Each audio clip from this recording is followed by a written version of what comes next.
స్టెన్వి గురించి. ఓకే అంతా క్లారిటీ ఉందా? స్టెన్వి అంటే ఏమి గురించి చెప్పాలా? చెప్పండి. అది ఎనర్జీ కావాలన్నా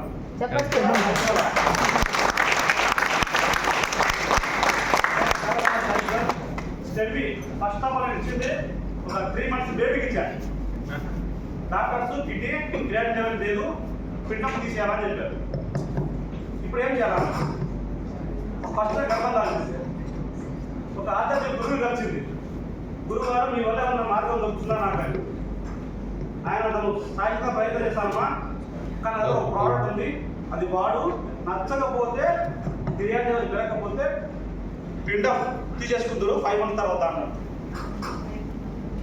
హలో, అప్పుడు ఏం చెప్పారు డాక్టర్ గారు అంటే అవి ఏమీ ఆలోచించదు. సరే నేను నాకు పంపించండి అని ఆయన కూడా వాడు చెప్పారు. రాము గారు ఒక ప్రోడక్ట్ పంపారు హైదరాబాద్ గారు, అమౌంట్ వేశారు, ప్రోడక్ట్ ఆర్డర్ పెట్టి పంపించేసాను. కరెక్ట్గా 1 month వాడింది, కరెక్ట్గా 1 month వచ్చింది. 1 month తర్వాత టెస్ట్ మనకి పోతే క్రియేటివ్ పిండం బాగుందమ్మా, ఎలా అయిందని అడిగాను డాక్టర్.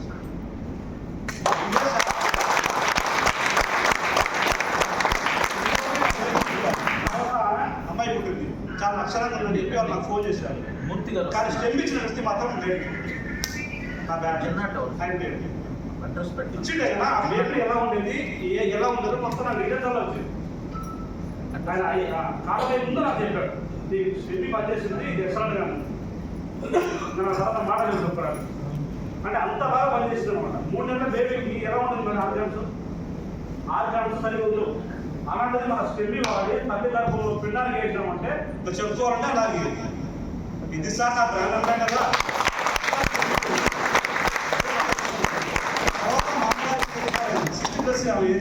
అమ్మగారు ఆమెకు ఐ ప్రాబ్లం వచ్చింది. నాకు కళ్ళు కనపడలే, నేను హాస్పిటల్ వెళ్ళాలా, నాకు డబ్బులు ఇవ్వలేదు. సరే మన ఇచ్చేవాళ్ళు ఎప్పుడు చూసినా, కానీ ఎందుకు ఏమో తగ్గట్లే అని బాగా స్టడీ చేసినాం ఆమె మీద. ఆమె టీ కాఫ్ తగ్గించారు, మన వీక్ ఆఫ్ ఇచ్చాను, స్టెమ్ ఇచ్చాను, రెగ్యులర్గా కంటిన్యూ చేస్తుంది. ఇప్పుడు కూడా ఆమె కను బాగా కనపడుతుంది, తన పని తను చూసుకుంటూ వెయిట్ లాస్ నాకు ఎగ్జాక్ట్గా వచ్చింది. ఎవరికైనా సరే నేను గర్వంగా చెప్పగలుగుతాను కదా స్టెమ్ గురించి.